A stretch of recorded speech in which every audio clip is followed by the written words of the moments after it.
عرب جو ہے وہ اندر سے کھوکھلے ہو چکے ہیں، عیاشی نے، دولت نے، پیسے نے، دولت، پیسہ، عیاشی، اس کی وجہ سے کھوکھلے ہوئے۔ یہاں میں آپ کو دو حدیثیں سنانا چاہتا ہوں۔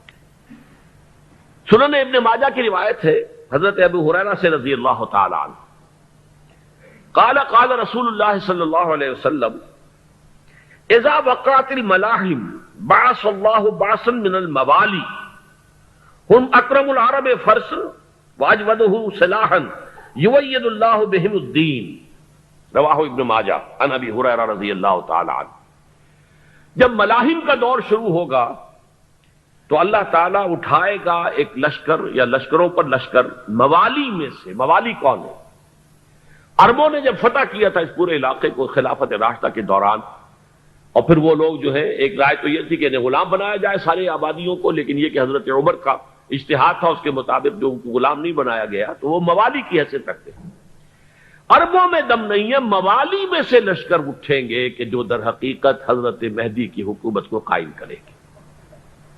دوسری حدیث سنیے، عن عبداللہ ابن الحارث رضی اللہ تعالی عنہ، اور یہ ابن ماجہ کی روایت ہے، قال قال رسول اللہ صلی اللہ علیہ وسلم یخرج الناس من المشرق فیوطئون للمہدی یعنی سلطانہ، لشکر نکلیں گے، لوگ آئیں گے مشرق سے اور وہ حضرت مہدی کی حکومت کو جمائیں گے اور قائم کریں گے۔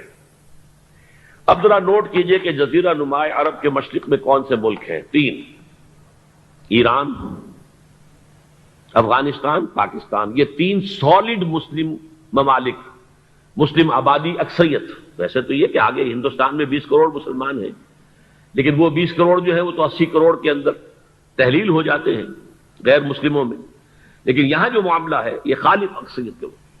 ان میں سے ایران کا معاملہ جہاں تک ہے، نمبر 1 یہ کہ وہ شیعہ عقائد کے حصار میں بند ہے، اس سے ادھر ادھر ہونا اس کے لیے ممکن نہیں۔ حدیث میں یہ بھی آتا کہ اصفہان سے 70,000 یہودی دجال کا ساتھ دیں گے، لیکن بہرحال خراسان ایک صوبہ ہے افغانستان کا اس وقت بھی شمال مشرقی کونے میں، مجھے امید ہے وہاں سے خیر کی، کیونکہ خراسان کا لفظ وہاں پہ شامل ہے، اور حضور کی حدیث میں بعد میں آپ کو سناؤں گا کہ خراسان سے فوجیں چلیں گی جو یروشلم کو دوبارہ حاصل کریں گی، فتح کریں گی۔ جیسے پہلے یروشلم کھویا عربوں نے تھا، دوبارہ حاصل کیا تھا کرد نے، کرد خون صلاح الدین ایوبی رحمت اللہ علیہ، ایسے اب پھر عربوں نے کھویا ہے، لیکن لینے والے خراسان سے لشکر آئیں گے۔ یخرج من خراسان رایات سود لا یردھا شیء حتی تنصب بإیلیا، خراسان کے علاقے سے کالے علم لے کر لشکر چلیں گے جن کے رخ کو کوئی موڑ نہیں سکے گا جب تک کہ وہ جا کر یروشلم میں نصب نہ ہو جائے۔ اس کے بعد نام آتا ہے پاکستان کا۔ یہ ہے میری اور آپ کی داستان، اور یہ ہے سبب جس کی وجہ سے کہ میں آپ سے یہ گفتگو کر رہا ہوں۔ اصل میں تو کس لیے؟ محض ایک علمی استفادہ، محض اپنی بات آراء کو ظاہر کرنے کا شوق نہیں، بلکہ یہ کہ اپنی ذمہ داری ہم پہچانیں کہ ہم کس مقام پر کھڑے ہیں۔ دیکھیے، اس پاکستان کے بارے میں یا ہندوستان کے بارے میں علامہ اقبال نے کہا تھا اپنے ترانہ ملی میں، میرے عرب کو آئی ٹھنڈی ہوا جہاں سے، میرا وطن وہی ہے، میرا وطن وہی ہے۔ اور مجھے بتایا گیا کہ سنن ابی داؤد میں یہ روایت موجود ہے کہ حضور نے فرمایا کہ ہندوستان کی طرف سے مجھے ٹھنڈی ہوا آتی، اگرچہ مجھے وہ حدیث ابھی نہیں ملی ہے، لیکن حزب التحریر کا ایک کارڈ مجھے ملا تھا، تو اس میں اس حدیث کا اور اس میں ابو داؤد کا روایت کا حوالہ موجود تھا۔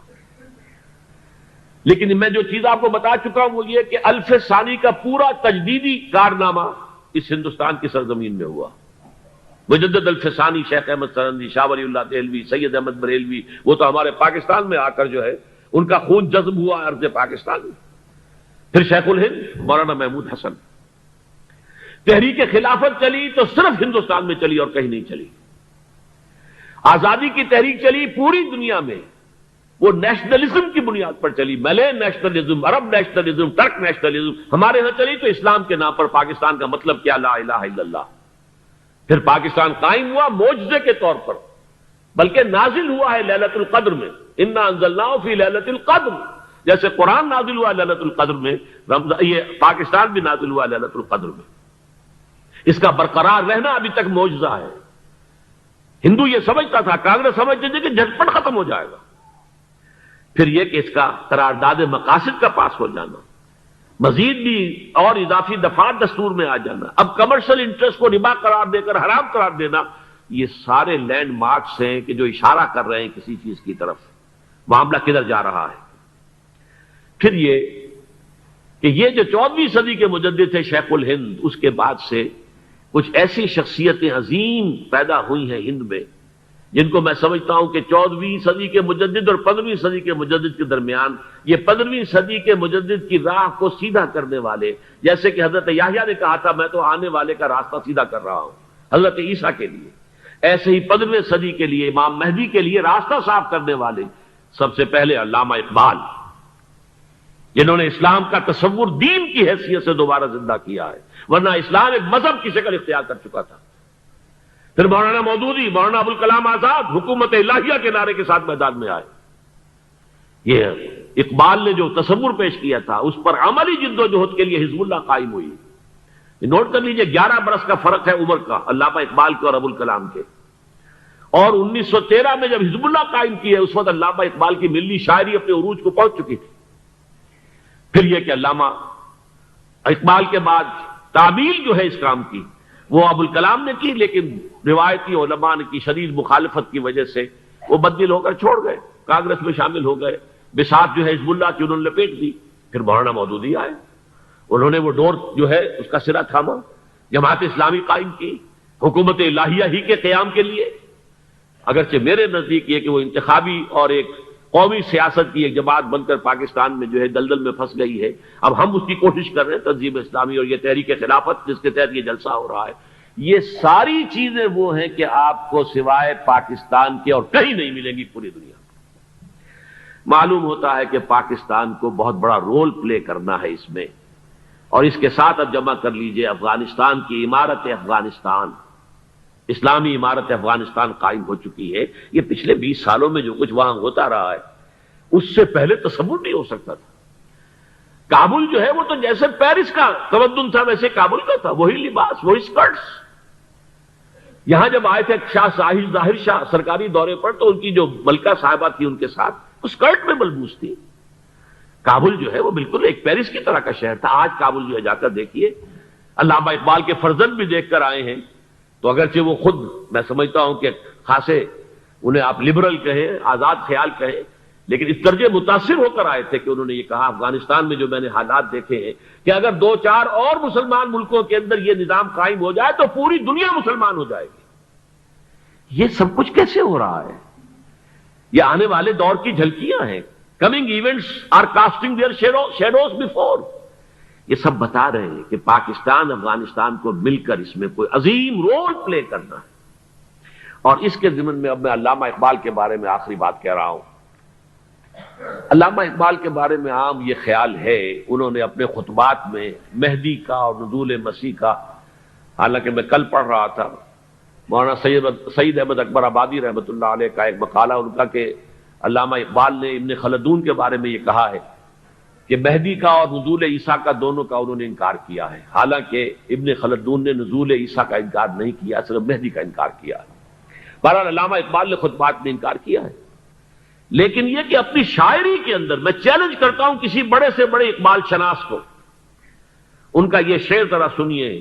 خضر وقت از خلوت دشت حجاز آید بروں، کارواں زی وادی دور و دراز آید بروں.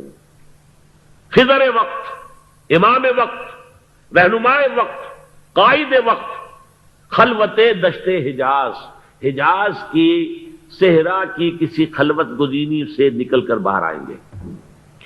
میں حیران ہوتا ہوں علامہ کے اس فکر پر اور اس مصرے پر. یہاں انہوں نے شیعہ اور سنی دونوں کے کانسیپٹ جمع کر دیے. شیعہ کا کانسیپٹ یہ چھپے ہوئے کسی غار میں وہاں سے برآمد ہوں گے، اور ہمارا کانسیپٹ میں ام سلمہ رضی اللہ تعالیٰ عنہ کی حدیث سنا چکا، چھپے ہوئے ہوں گے وہ وہاں پر، مدینے سے نکل کر آ کر مکے میں چھپ جائیں گے. اس خانہ جنگی کی حالت میں لوگ ان کی طرف دیکھ رہے ہوں گے، سوچتے ہوں گے انہیں میدان میں آنا چاہیے، کوئی پارٹ پلے کرنا چاہیے، امت کی رہنمائی کرنی چاہیے، لیکن وہ چھپیں گے، وہ کارے ہوں گے، وہ اس ذمہ داری کو قبول نہیں کرنا چاہیں گے، جا کے چھپ جائیں گے مکے میں. وہاں سے مکے والے انہیں نکالیں گے اور وہ کارہ ہوں گے، انہیں بالکل یہ پسند نہیں ہوگا کہ یہ ذمہ داری اٹھائیں. تو خضر وقت از خلوت دشت حجاز آیت بروں، کارواں زی وادی دور و دراز آیت بروں. کارواں جو چلے گا ان کی مدد کے لیے اس وادی دور و دراز، اس زی عظیم وادی دور و دراز، یہ وادی سندھ ہے. وادی سندھ جو ہے ہم سمجھتے ہیں کہ صرف یہ پاکستان اور پنجاب جو ہے یہ اس میں شامل ہے، سندھ اور پنجاب نہیں، افغانستان کا پورا مشرقی علاقہ اس میں شامل ہے. جیسے دریائے جیلم سندھ میں جا رہا ہے، جیسے دریائے گلگت سندھ میں آ کر ملتا ہے، جیسے دریائے چناب اور راوی اور جیلم اور یہ سب جا رہے ہیں اور آ رہے ہیں، اسی طرح دریائے کابل کہاں سے آ رہا ہے، دریائے گومل کہاں سے آ رہا ہے، ٹوچی کہاں سے آ رہا ہے. یہ سارا جو ہے ڈرین جو ہو رہا ہے ایسٹرن جو ہے پارٹ آف افغانستان، یہ سب وادی ہے. اس وادی کے یہ دو حصے ہیں، ایک حصہ جو ہے یہ ادھر پاکستان میں ہے اور اسی وادی کا دوسرا حصہ جو ہے وہ افغانستان میں ہے. کارواں زی وادی دور و دراز آیت بروں، کارواں چلے گا یہاں سے. یخرج ناس من المشرق یؤتون للمہدی یعنی سلطان ہی، مشرق سے فوجیں چلیں گی کہ جو مہدی کی حکومت قائم کریں گی. اور یخرج من خراسان رایات و سود، اور خراسان سے سیاہ پرچم چلیں گے کہ جن کا رخ کوئی موڑ نہیں سکے گا، حتیٰ تنصب بیلیا، یہاں تک کہ وہ جا کر یروشلم کے اندر نصب ہو جائیں گے. حضرات، میں ایک میری گفتگو کا حصہ باقی تھا لیکن میں اسے چھوڑ رہا ہوں، اس لیے کہ گلوبلائزیشن جو اس کی ہوگی، جو خلافت علی منہاج النبوہ کی تجرید کامل حضرت مہدی کے ہاتھوں عرب میں ہوگی، اس سے پہلے اس کے لیے محنت، کوشش، جد و جہد پاکستان اور افغانستان میں ہو چکی ہوگی جو اسے سپورٹ کرے گی اور وہاں جا کر حکومت قائم کرے گی.